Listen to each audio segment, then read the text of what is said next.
So we have our first guest. What's this? In the building. DJ Firestar, star. I love that. It's a cold drop, innit? Everything good? Yeah. Bless. How are you? All good, man. Loving the setup. Thank you. Loving what you man are doing. Thank you. Know what I mean? Known you two a long time. Yeah. And yeah, we're here, man. Pleasure to be here. You get me? Yeah, man. So the purpose I we wanted you on was obviously like people don't get their flowers, innit? True. I see you doing a lot recently, innit? Making big moves, innit? So we kind of just wanted to kind of like go over your journey. And how you got to, just how did you get to where you are now, really? And because we born in Peterborough, yeah? Yeah, so man was born here. That's where we are. In the borough, as they say. Or are we? Yeah, maybe not. I mean, we could be anywhere in the world, fam. That is what it is.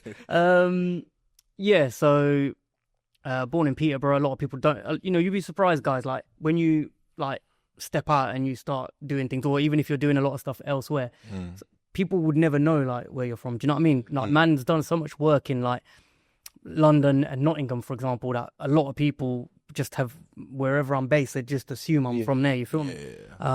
But yeah, if we're keeping it 100, then man was born in Peterborough. That's where a lot of the experiences came from. I never shy away from that. And then, obviously since the journey's been long, but the work has been like everywhere. Where it belongs. Do you know what I mean? So how did it start in terms of like, because like obviously you're a DJ, right? Yes. And then, but then you also do like interviews and stuff as well. So it's like, what would you kind of class yourself? Yeah, good. Like title, I like that. I like that because you know what it is, guys. Like the amount of podcasts there is now, and the amount of information there is to take in. Yeah. Sometimes like man will be watching pods, and like sometimes it's good to just like you asked me, like it's good to let people know, not in an arrogant way, but just let them know what your CV is, so they know who, so they know who, you know what I mean? Because like sometimes you'll be watching that, you might not know the guy, but until the person says, "Yo, this is what I did," or this is where I get my credentials from.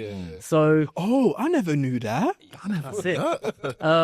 So yeah, primarily I always say like it's all music. Yeah, that was the jump off. That is still the main. That's it. Like I'm a DJ, club DJ in the clubs, tour DJ, festival DJ, anything DJ related. That's where the love and the passion is.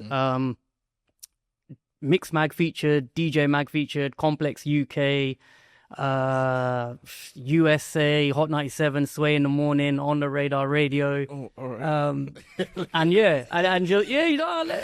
Let's talk my shit. You know what I mean? Of course. Toured with gigs, toured with scraps, toured with gets. Toured with gets. Yeah. Did a tour with gets as well. Favorite UK artist. Supported on that tour, and yes, and the interviews. So it's funny because obviously we'll get into it a bit more, but shit weren't called interviewing back when there was no social media. Right. So, you man, I know the people locked in may not be familiar, but you'll be familiar with some of my earlier days.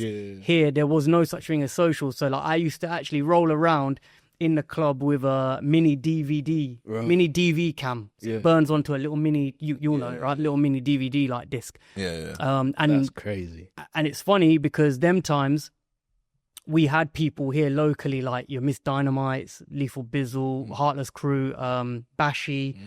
And it's really mad because I'd have the cam with me and I wouldn't call it an interview. I'd call it like, I'd get a few words from an artist, but in today's world, it would be classed as a short form content interview.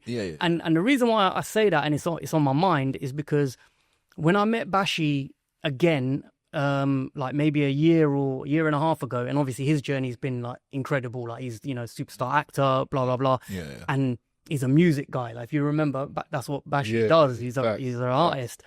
And when he saw me after a long time, it was mad because I have this thing where no matter who I meet, I'll forget kind of who I am. I'll always like underplay myself when I meet people, and some people who know me will be like, "Why are you introducing yourself? Like we know like you're Firestar, like you know them ones." But that just happens to me. So I've gone to him, and I didn't think he would remember me, and I've just said to him, "Yo, Bash, like it's Firestar," and he goes, "Of course I know you, bro." He goes, you were one of my first ever interviews. So he remembers this little short 2-minute thing we did here locally. Well, we did locally at the club.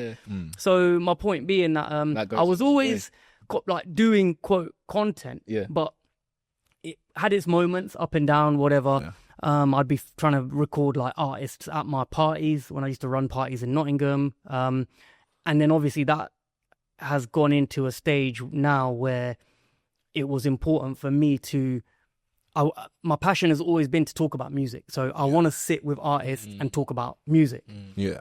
So then that's when it became more of a longer form thing to sit with artists, sports people, like anyone like in the scene. You know what I mean?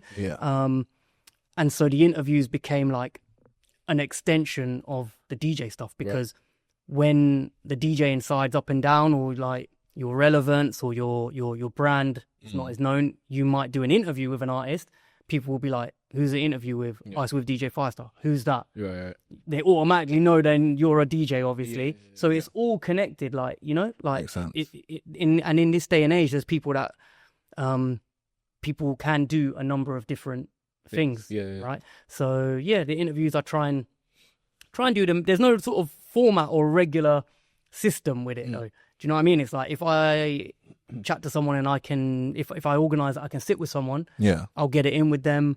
And like that's another thing. The only thing with my thing is that it's not a controversial conversation. Like, I'm not that sort of guy. Like, I'm not out here trying to trying to antagonize people. Do you know what I mean? Like credibility and like respect, like in my scene, like in the culture, like goes a long way. So the conversations to some people can be like, oh, he was just talking about music, but music artist, bro. That's all. That's it. I mean, obviously, if you can ask a couple questions where it's not going to cause a problem and like not offend like no one, then of course I'll ask that. But I'm not here to like, I'm not trying to get interviews based on controversy. So, that's what's the term for it? Clickbait.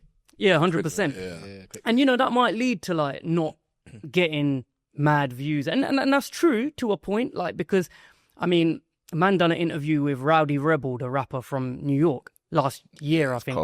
And Rowdy Rebel, bro, that name was like, and at the time, obviously, like Rowdy Rebel, like he's connected to Bobby Shmurda, like so it was a good interview anyway. But you see, at the time now,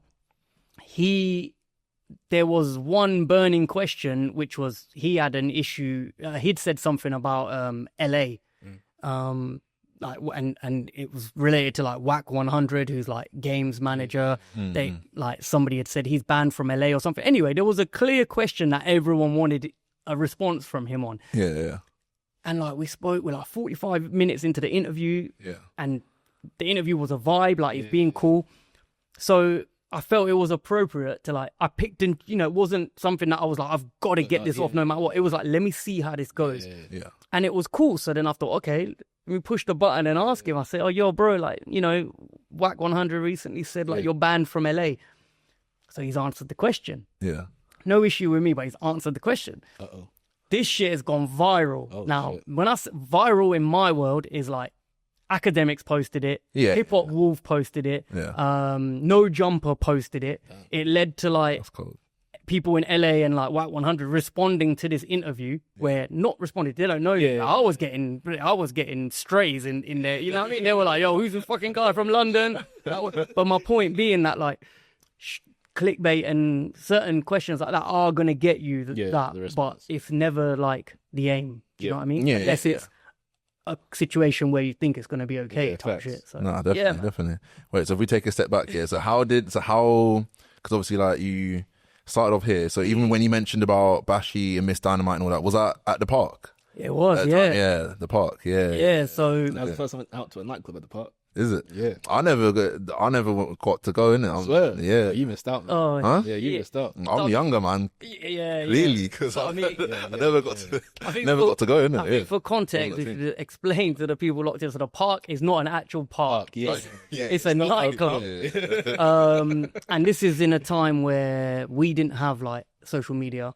And obviously Peterborough is classed as East Anglia. You could say it's connected to the Midlands somewhat as well. And we had a real hub here for urban music, especially at this club. Yeah. So surrounding areas like Leicester, Nottingham, all these places, there'd be a hell of people coming from there to this one club, and even London were coming to step out of London to come to this spot. Great. Now, people might think, yeah, like you're capping, but I'm not, because we had the likes of Cisco, Goldfinger, Cisco, Westwood. We had a lot of the UK artists pass through that club.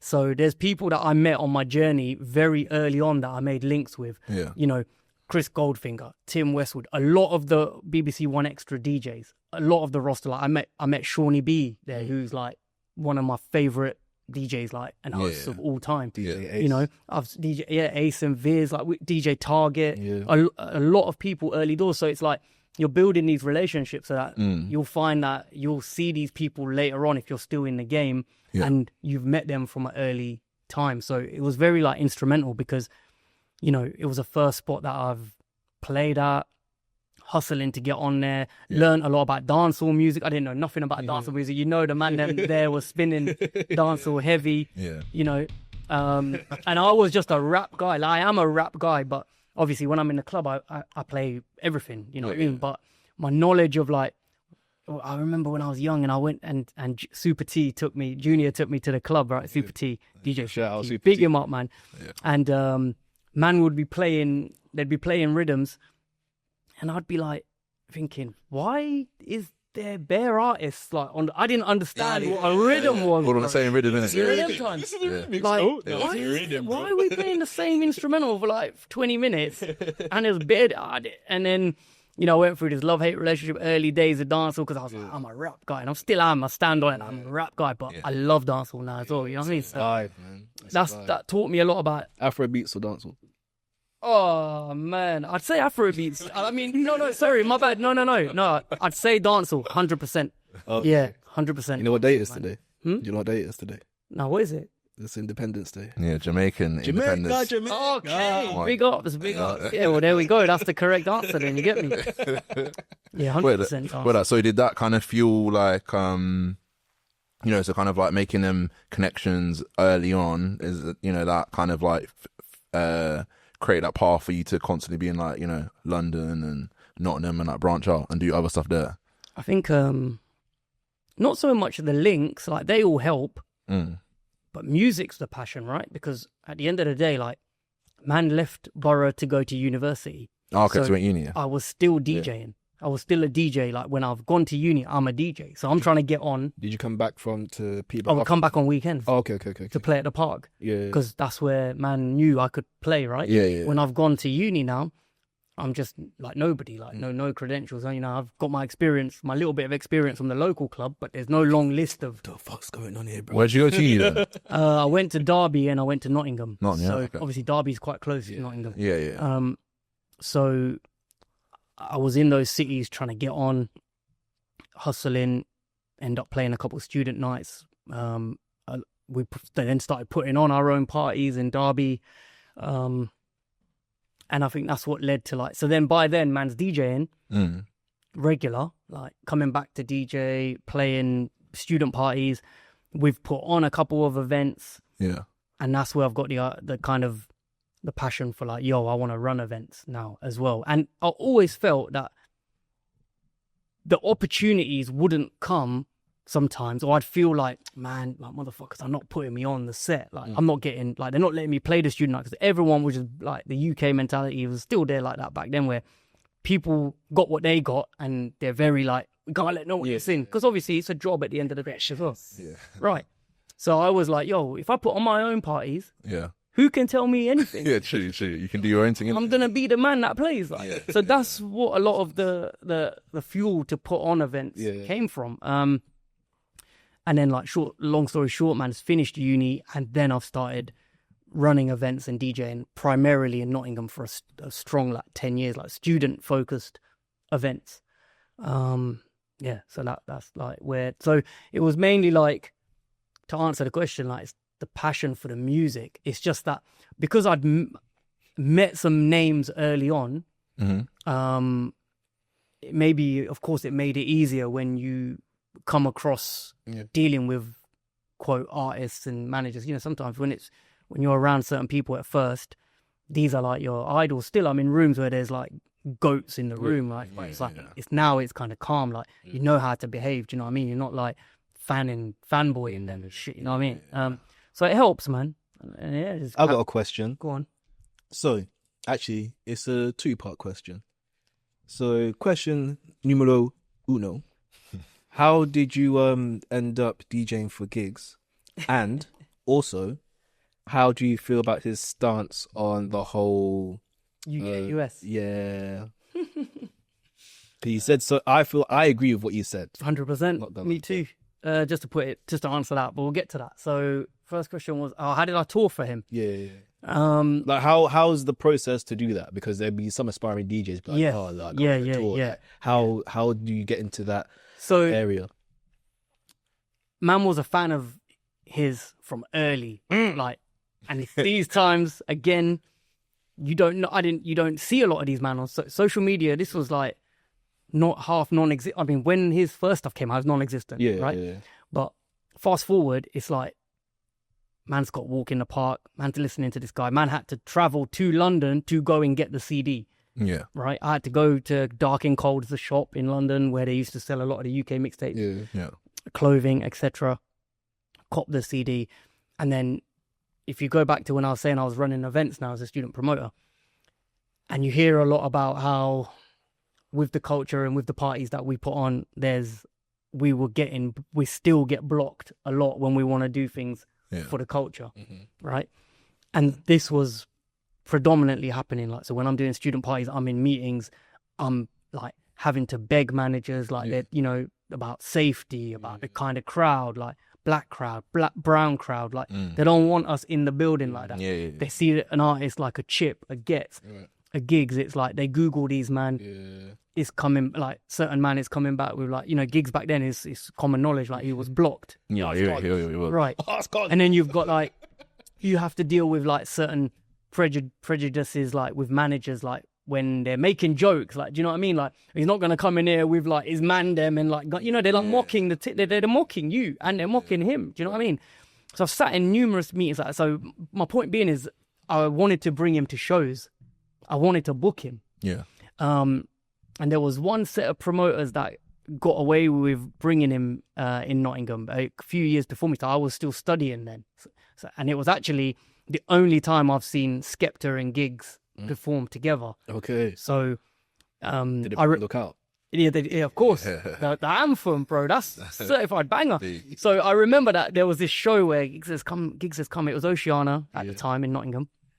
And then these promoters moved on, like their time was kind of done, and it was like my time. Like I had my turn, like the venue, I was the guy, like, and that takes a minute. And I remember, you know, numerous freshers years. I had a manager at the time. I'll speak to him. I want to book gigs. We'd speak about it. It would half get okayed. Then they'd backtrack. You know, so I was fighting these battles, etc., etc. Finally, I got him booked in 2014. Jeez, was the year. Yeah. It was a freshers party that we done, freshers jam, etc. And sell off, like, it was crazy. So man had some form of link with him, and I don't want to claim to be like Hollow's brethren. You know what I mean? Like, let's not. You know, I'm man them to an extent. Like I'd like to think I'm respected the same way. But do you know what I mean? This isn't somebody that man like calls every day. It's none of that. Do you know what I'm saying? So then he's released the Landlord album in 2016, and the tour was in 2017. So the album's come out 2016, and it got to Christmas time, 2016, and the album's just crazy. Like, I'm thinking, yo, this album is mad. Like, Bangers Lockdown was on there. Like, you know, them was there. Like, them times it was like, yo, this shit's solid. I've texted him. Say, yo, bro, like, I don't know what's happening with like shows, but if by I think I've said something like, if by some miracle, like, you're able to tour, like, I'd love to be involved. Like, no matter, like, no matter how. Shot your shot. Took my shot. Man replies like, yeah, fire, I got you. Oh, I'm thinking, what? Like, nah, this guy, like, nah. So fast forward now, it gets to like, I can't remember the exact date, right? It was like late March or early April. I think the tour was in April, right? Yeah. But man's text me, and he's basically, and there was Instagram then because he put the flyer on. Yeah. So he's text me and he's like, "You're coming on tour." I'm just like that. And then and he also added, and Giggs knows because he knows this because we laugh about it. Well, we don't laugh all the time, but at the time he was like, "Don't ask me any more questions." Because I'm very like, I want to know everything. I'm like, my whole thing is like persistent to the point of annoying at times. Yeah. But that's the only, it's either, it's all or nothing with me to get on. Do you know what I mean? Yeah. You're either going to be like, yo, this guy really wants it. Yeah. Or it's going to push you over the edge where it's like, yo, bro, I can't take any more of your shit. Like, just leave me the fuck alone. Yeah. So it's gone both ways. Don't get me wrong. But it's opened so many doors at the same time. So he said that, true to his word, the flyers come out, doing a UK tour for a week. I was one of the supporting DJs. There was one more DJ on there, and we went on a UK tour. So we've done like all the major, like we've done like Bristol, Manchester, Glasgow. So I was mad. London obviously was the final stop. How was it though in terms of like, were you like nervous in terms of like the first night? Bro, even when I still talk about now, you can see how happy man gets because like I can't thank the man enough. Like because like it's like took a whim. Oh, bro, like it's a game changer. Like in the sense of like, yes, I was fully nervous. Like I've never. I mean, he was as well. This was his first tour. Yeah, that's true actually. Because you don't look at it like that because it's been in the game for so long. I mean, he's spoken about it, so I know what he said about it. But like, he was definitely nervous. He was happy. He wanted to bring everyone along with him. It was like this is a first time experience. Like, and he's very much like for the people. Like, right. You know what I mean? Like, regardless of what people's perceptions are online or what new people might see him, and you know, like the comments are the comments, bro. People don't know what they're talking about half the time. They'll just be chatting some shit. Just, but when you know a man to an extent, like this brother is like 100. One of the coolest guys. So yeah, man was super nervous, all of that, and this is gigs, fam. Like, so it's like I remember we had an after party on one of the nights after the Norwich show at one of the nightclubs, and we're all in there because like, when you're on tour, like your whole squad like rolls to the after party, right? Yeah. So we're all in the section, and then Giggs is over there, like in his little table. There's whatever there is going on over there, and just the man them are here, and he sent man a text, and he's just like, "Yo, I want you to jump on and play some rhythms," and he sent me a message saying. I've got the message saved, like, it was like a motivational message, to be honest. He was like, bro, you know, like, man thinks you're one of the coldest, like, when it comes to, like, playing rhythm. Whatever he said, it was like a motivational text, fam. Yeah. And you don't understand, like, what that done for man, innit? Like, because it's like... Yeah, now you gas. I've just feel like... And cool. it just means that, like, don't doubt your ting. And he ended it with saying something that he says a lot sometimes, which is that... You only fail like if you stop. Like he said something like giving up is for losers, like, and you're a winner, bro. Like, that's what he said. Yeah, it's one of them moments where you're like, rah, for all of the sometimes that's all it takes for all of your grinding. You might be around someone you respect highly, artist, whoever it is that you look up to, whatever, and they tell you something like that, and it's like it just gives you a different type of energy because it's like that's man done that. Like I was there. You know what I mean? No one can, no matter what, like no one can take that away. Do you get it? So it's what I found is like when we started the show and you had me on, and I'm like, yo, let me just say like what I've done, and I've been trying to make a point of doing that for anything that I'm involved in because it's like otherwise people won't know, fam. It's funny you say that because do you guys know I Am Nobody's a producer? No, not off the top of my head. He posted this thing on his Instagram as well. It's funny you both don't know because he was like, put some respect to my name, and like dropped all of like his credits on like different things like he's produced. And I saw the comments, they were like, oh, I didn't know you produced that. Let me find it. Oh, for producers as well, that's so true, bro. Because you know sometimes people won't be having a clue unless they're a big name producer. Yeah. A lot of people are not gonna know. Like sometimes when I meet producers, I'm like. And they'll say, not even I'm like, they'll be telling you, yo, bro, like, you know, I produced this banger, yeah? And you're like, huh? What? That's the banger you won't know. Do you know what I'm saying? It happens like, so you got to put people up, man. And I tell you one thing, like, it's only in the UK really where we have this mentality where it's like, when people talk about their shit, some people look at it like, look at him, he's talking about his shit. Yeah. In America, bro. Right. And they're boasting. They are like, they need to... they'll reel off their whole CV, like, in your face, bro. And like, you know, they're happy for you to reel off yours same way. Why do you think that is? Because I think that is a problem for creatives across the board, where naturally you will kind of downplay what you do, innit? Like, because you don't want to come across as egotistical and that. But really, it's the things you've done is the things you've done, innit? Like, you can't... You got the list. Yeah. Sorry, I just remembered. Sorry. He made songs for Nipsey Hussle, Lil Wayne, Bryson Tiller, Wale, Lil Yachty, Zakari, Freddie Gibbs, Tiana Taylor, Little Sims, Mike Jenkins. And what's the producer name again? I Am Nobody. Yeah, see. Where's he from? The UK? Or US? I'm going to say America. I'm going to guess not here if he's done Wheezy and Nip. You know what I mean? He's cold. That's what I'm talking about. But to answer your point, you said... why do I think that is? Yeah, like just with creatives, yeah. I've heard bare people talk on this lately as well, actually, like generally give their opinion. I think it's because someone I heard said this, and I kind of agree with it to a point, that America has this whole thing about the quote American dream. Like, okay, I don't understand. I mean, I know what the American dream is, but they obviously like stand on it. You get me? Yeah. So there's an element of that.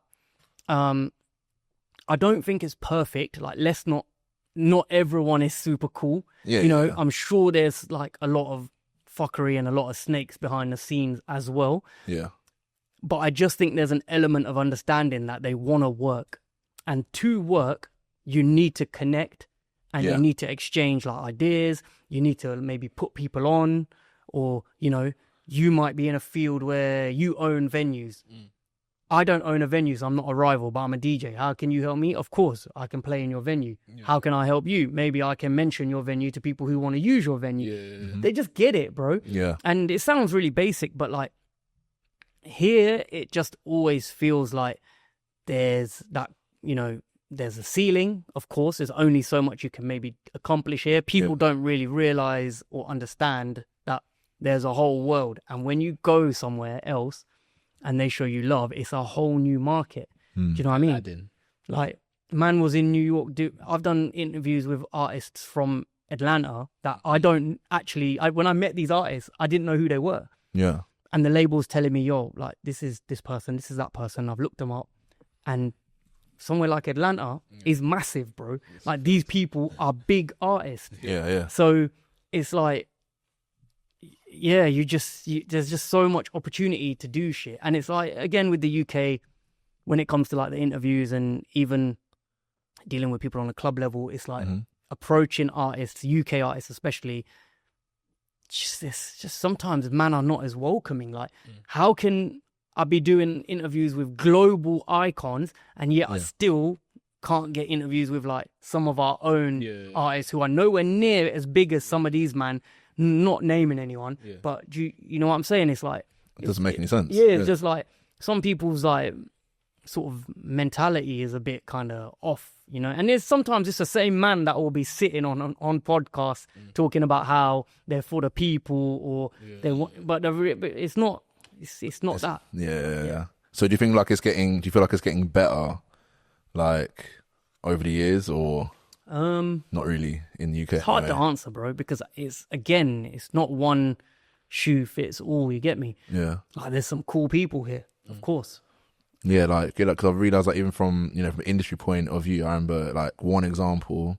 Let's say like ZZ Mills, and when she kind of like first came onto the scene, the amount of hate she was getting 100%. From artists and stuff, and then obviously she just kept on going and going, and like now it's kind of like the maddest thing about people do want to go onto her show now. The maddest thing about this, yeah, and I'll say it up front, like when ZZ first came out, I hated the show, man. Yeah. I was like, what is this?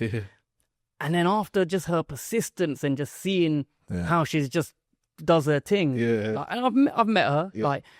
But now it's like she is top tier, fam. Like, my whole opinion, like, it's changed. I take it back, like, from the beginning. But maybe it's fair to have that opinion at the beginning if it felt like maybe in the start, because remember she was doing a lot of interviews with like rappers, drill rappers, and it felt like it was instigating, like it was controversial. And I'm not saying she's not controversial anymore, but controversy creates cash. But she's also very good.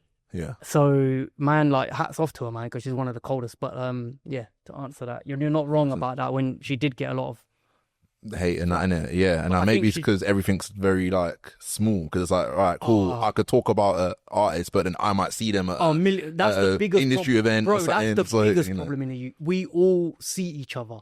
They all see each other. You know, we can be so like when all this stuff's kicking off, like anything, any beefs, like.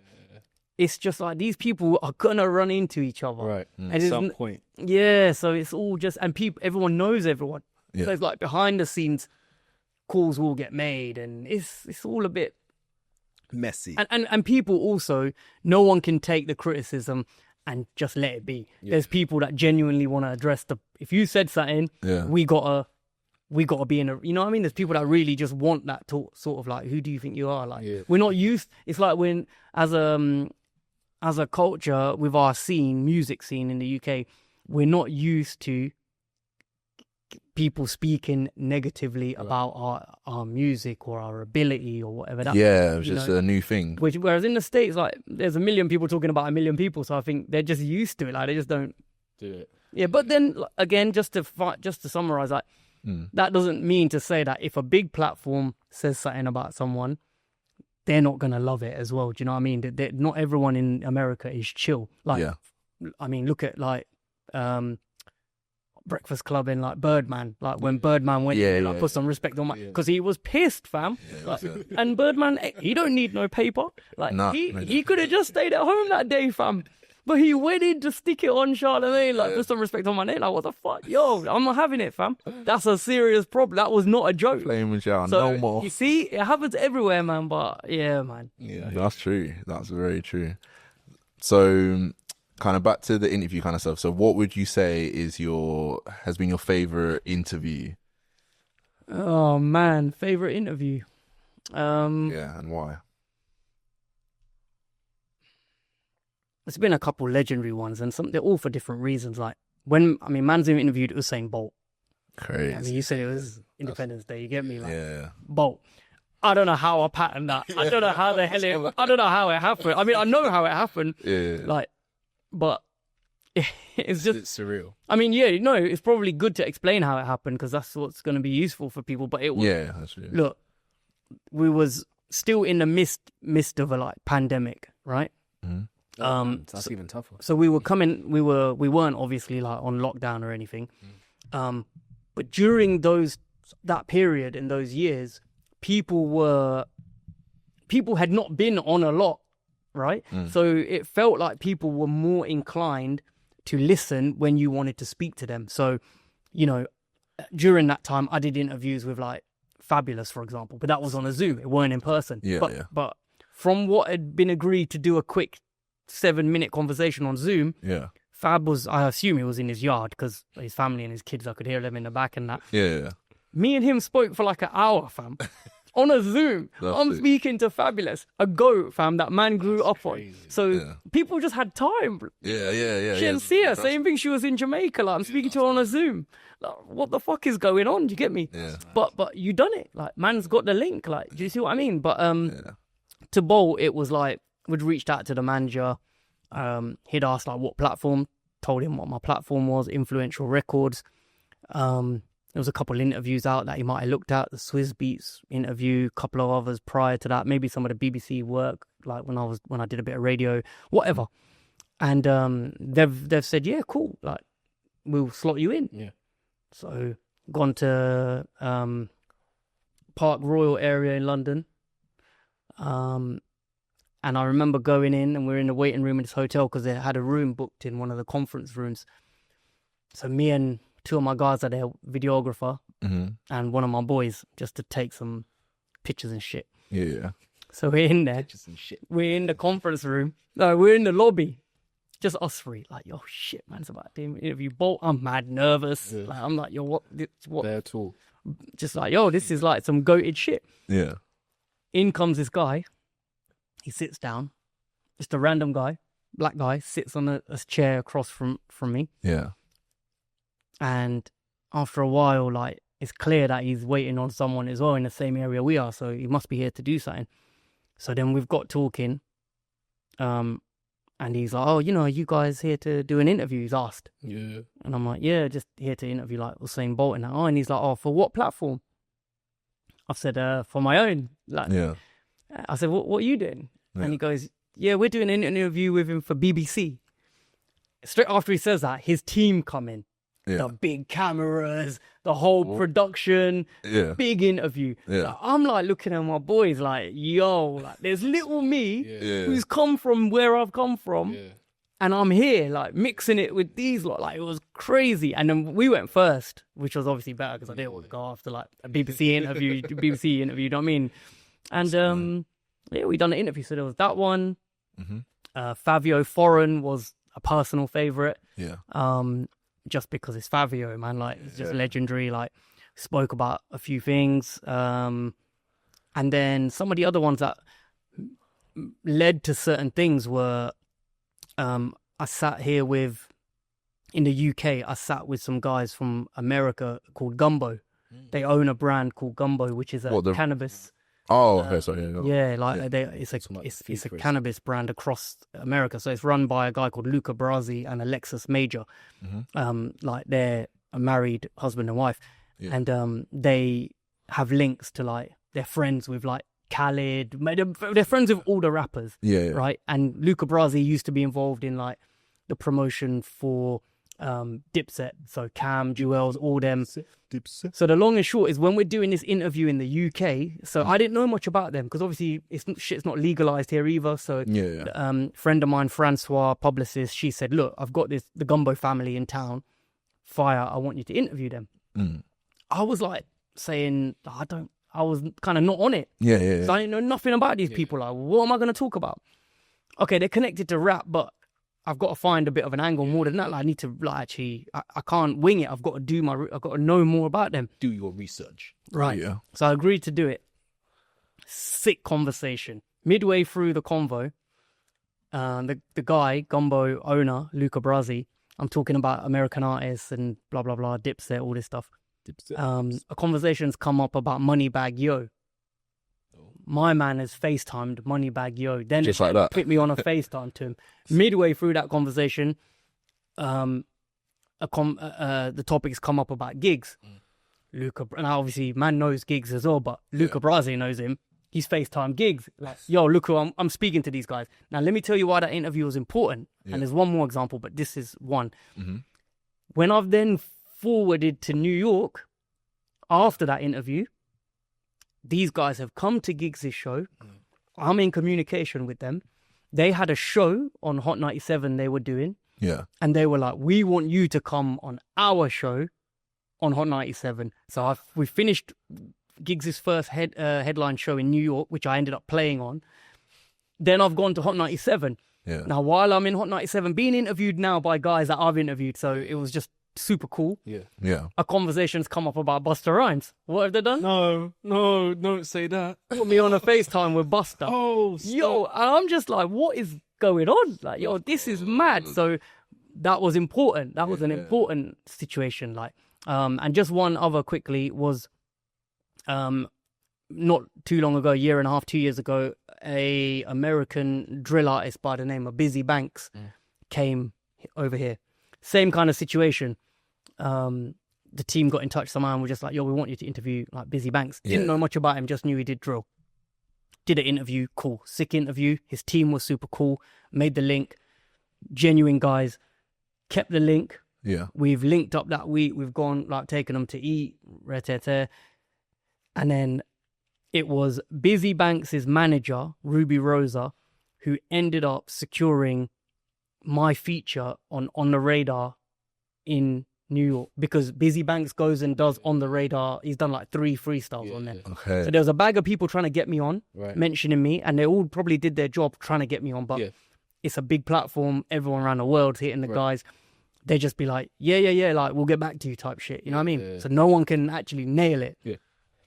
Busy Banks' manager was like, fire, we're going up there. I got you, bro. They've gone up there, done their freestyle. He's come back. He's like, I mentioned it. Just leave it with me. 2 weeks later, Busy Bank's manager FaceTimes me. He's like, yo, bro, like, we just got the text from Gabe, who's the owner of On The Radar. Yeah. He's confirmed your date. This was in March. This year. This year, March. He's FaceTimed me. He goes, here's the confirmation. Sent it to me. The date was in May. He's like, book your flight, bro. You're confirmed to do On The Radar DJ set. So do you see how everything is mad connected? It's all connections, fam. Yeah. Like, so for the people that don't know, like, what is On The Radar? Like, how do you I should know, bro. I know. If you don't know, man, you know what I mean? On The Radar is like another global platform similar to like, well, it's different like compared to a Breakfast Club or a Hot 97, but it's a music platform. They have artists come up there. They do freestyles. They now do beat breakdowns. What else do they do? I just see Russ was on there. Congo. So, you know, that's their thing, and it blew up because them man had Drake and Sench on there. Yeah, that freestyle's cold. Yeah, and that really took it to another level. Yeah. But bear in mind, when I said to you I wanted to do On The Radar, when I posted my pictures from On The Radar, I posted a DM that I sent to Gabe, the owner, in 2022. So 3 years ago, guys, when it weren't no Drake and Sench on there. I think they might have dropped their first DJ set and I've seen it. I'm like, no, I'd love to do that. Do you know them ones? I've sent a DM. Man, they obviously never saw the DM. Like, do you know what I mean? Like, but I wanted to make a point that I could have just never ever. I could have given up on that whole idea then. Like, yo, he ain't hit me back, man. Fuck it, I ain't getting on. 3 years it took me, like, but I got on. That's cold. Through like people, right? Yeah. So it's mad, bro. Like, so obviously, that's how that's what the platform is like, and it's legendary now because obviously it's one of the key platforms, in my opinion, where they give shine to like superstars and a lot of unknown talent as well. I mean, they were in the UK a couple of weeks ago as well. So yeah, man, that's the fire. So what? So what's happening kind of now in terms of like, you know, your journey? Where do you see yourself, you know, for the rest of the year or just in the future? Is there anything that you're working on? What's in the pipeline? Yeah. I think like ever, bro, man wants to play more clubs, dates, DJ scene. That's always like the aim. Yeah. Securing more interviews, tapping in with more artists when they come over here. Like, sometimes like my thing is like, I want to interview artists that might not generally be the most hottest now, but that matter to me. So a lot of OGs, right. Do you know what I mean? Like, like Image. Man spoken to a Fab, a Giggs, a Jeezy. Like, I've done, when I went to New York recently, I did the Jim Jones interview. Like, I want to sit with Buster. Like, I want to sit with these man as well as like the younger ones, but I don't want. I don't want to get in a dog. I'm not trying to be in a dog fight, and having to beg to sit with quote who's hot now because like, there's a million people trying to get them kind of man on there. Do you know what I mean? If those opportunities come, that's great. And yeah, looking to get back to New York. Want to play more club dates out there because I DJ'd out there last time I was there, and the time before, to be fair. But just, do you know what I mean? Like, I say, like, go where the love is, innit? And there's a lot of love there at the moment, and it always has been. So, like, trying to build that bridge a bit more. Would you ever do anything like not necessarily producing music, but kind of like, you know, getting loads of artists on a certain, you know, like a DJ Khaled like kind of. Yeah, exactly that. Exactly that. Yeah, with all the links and that you've got. You know what? If I'm keeping it 100, like, I've always wanted to put out a street tape. Yeah, you know, it's just I need to get to work with it. Like, it's been something that's been on my mind for a long time. You know, you got to get all put them all together. Yeah, and again, I refer back to the point of sometimes you can think you've got relationships with a lot of people here, but when it comes to the crunch of asking them to then help you with something, I don't like asking for help. Number one, I don't like to be told like no. Yeah. And then it's like you're just in an awkward situation where it's just like, I thought we was good. My point being, doing a tape is not going to be no easy feat. Yeah, it costs dough.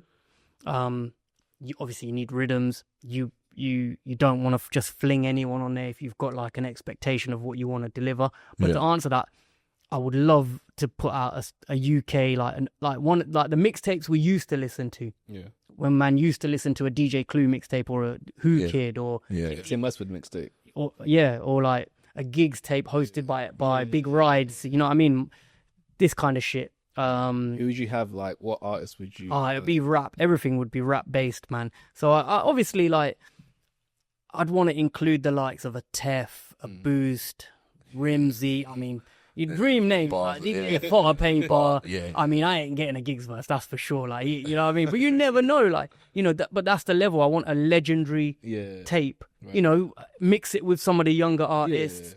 Showcase some new talent, but bring that feel back of like CD in the whip, like just some greasy like gangster shit. Do you know what I mean? Like that. Yeah. And I don't know. I mean, it's a difficult space with like music now. Do you know what I mean? How would that be received? I'm not sure, man. It might be coming back because obviously in America, you know, with obviously the clips and obviously like you know like it's real rap. Yeah, man. They got Clue back on that shit, like doing the mix, giving it that mixtape feel. Which was dope. Just bars, innit? Just bars.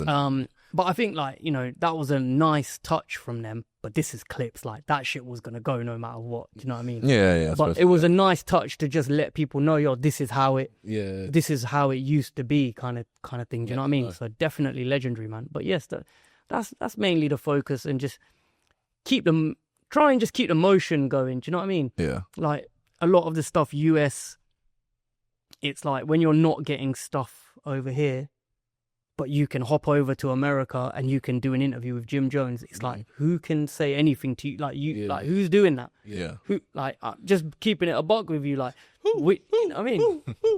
Like, I don't know a whole heap of DJs that have gone over and been able to go on a Sway in the Morning or a Hot 97. I mean, or get there on the radar done. So it's like, sometimes you just need the people in your own place, like see. So how are you kind of like received in terms of like your family, friends, or just people in Peterborough? You know, like I mean, Peterborough, I wouldn't even.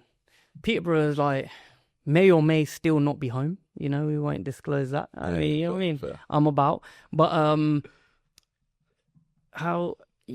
mean, the people that know, man, like in the journey, and they look at it from the outside, it's like legendary to them. You know, and sometimes I don't see it. Like I'm talking about it now because obviously we're doing a show and that. You know what I mean? But then you come out of the show and you're just a regular person, like walking around. You feel me? Like, but it is well received. Like it's a lot of credentials. It's a lot of work. It's like dope. It's a long journey, bro. Like I'm nowhere near like where I feel I should be, or like kind of. I mean, flowers are great, but like, where's the like the next? What's the next level? Right. Do you know what I mean? Like, is it? Yeah. You know what I mean? Is it like? Is it a BBC? Is it talking to BBC One Extra? Is it radio? Is it like? Where can people find you? Like, where's your most like place that you post? Are you a TikTok guy? You a Instagram guy? You a X guy? You a Facebook guy? You a YouTube guy? I'm on. I mean. Main thing, obviously, IG. So DJ Firestar, double R at the end. Star. Man uses the X, the Twitter, but that's just personal. I just be chatting, whatever I'm chatting. TikTok, same thing, DJ Firestar. YouTube channel, /DJ Firestar. They're the main ones, man. Do you have any like advice now for like any up and coming DJs or DJs trying to venture off into other things like yourself, like with the interviews or events? Do you have any advice for them? DJs. Advice for the DJs, man. Learn how to DJ, first of all, please. Don't rely on these buttons and, you know, like, nah, jokes aside. I mean, it's like an old head moaning and shit, you get me? It's true though, so. Because everyone is a DJ now. Like, if you want to be a DJ, it's like out of the box, you're a DJ within a day. You get me? Yeah. So, to the real ones, just try and learn a bit about the craft. Like, and what I mean by that is, look, there's no rules to the game anymore. Like, at the end of the day, whether you play using the fucking sync button, which obviously a lot of us see as like a crime because we didn't come up on, you know, we don't use a sync button like that. Yeah. But at the end of the day, I view it like this, like if you walk into a party and you look in the corner and there's a DJ there and the desk is up to here, so you can't see nothing but his head. Yeah. And the party's a vibe. You're not going to give a shit how he's making it a vibe behind that. You're not, you know, unless you're in it. Like, you know, me, I might go and look around like, yo, what's he doing? Yeah. Because I want to know because I'm in it. Yeah. Normal customer is just going to be like, it's lit. Yeah, and that's it. Yeah. Just be good at what you do and move with good intent. And keep grinding. Like, you know, if you're serious about it, you know, like any kind of space, don't come into man's field just on a joke thing, you know what I mean? Like, be serious about what you're doing or where you want to get to. I'm not saying it's guaranteed to obviously work out. Yeah. But just keep at it, you know? And I would say, like anything in this day and age, if you're good at other things, I mean, you can be good at anything. You can pick up anything, learn anything. Like, try and add other elements to, because it's hard to just rely on one thing. Yeah. Like, that's the state of, like, the world. So, do you know what I mean? If you're a photographer who does club photography, mate, you better be comfortable doing weddings, doing bar mitzvahs, doing this, that, the other, because like my world, I've been like anti kind of weddings. Yeah. I'm not a wedding DJ. Yeah. Right. I'm not somebody who like loves, and very rarely will I take a booking where it's like a music policy that doesn't fit what I love. Yeah. Like, so what I'm basically saying is that, like, if you call me and say, we want to book you, and the music policy for the night is like pop music and like old school 80s or something. Yeah. Of course, like, I know how to DJ. I can get the music and I can play the tunes, but I'm going to hate the whole you're not going to shift. enjoy it. Yeah. But then there's a point where you look at it and you're like, yo, this is my skill set. Yeah.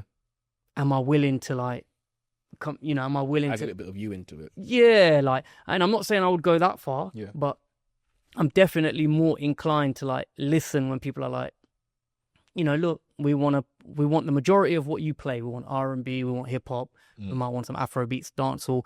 But you know what? There's a segment, like I did a wedding in Portugal recently, and I was for a brethren of mine, because the majority of the music policy was like regular, what we go out and listen to. Yeah. And he was like, but fire, I need a segment for some of the older heads. Like, it was stuff that he wanted. So there was like classic like Zimbabwean tunes he wanted. Not familiar with them. Yeah. But patterned up, got the songs. He wanted a segment for the oldies, which was like reggae classics. Right. Now I'm not super. I don't want to fuck up. Do you know what I mean? Like, I don't want to. Like, I want to do it properly. Yeah. So it's like, okay, let me pattern with the selection. Yeah. And then there was a couple like commercial things, but overall, my point being that it was like, I had to be open to it, and I had to be willing to like learn some things, not be as maybe stringent on like how I felt about the party, and it was amazing, fam. Like, open-minded. Yeah, so you just be on your grind, man, and try and have a couple different arms to what you're doing. You feel me? Because it's all gonna help. No, definitely, man. That's my advice, man. That's dope. But yeah, man, it's been really good to have you on. And it's been good to kind of like, you know, for you to actually explain your journey and, you know, that was a short edit, but love still like, that was a shortened version of the journey, because really man could talk all day. Like, definitely. Yeah. I'll have to have you back on still. Yeah. So, big up what you man are doing. Make sure you people lock in. Yeah. Yeah. Come on. Subscribe, all of that business. Is that what man be telling them? Subscribe, hit the like button, comment, like button. Yeah, all that, we're here. All that shit, man. In the cut. Love. Yeah, man.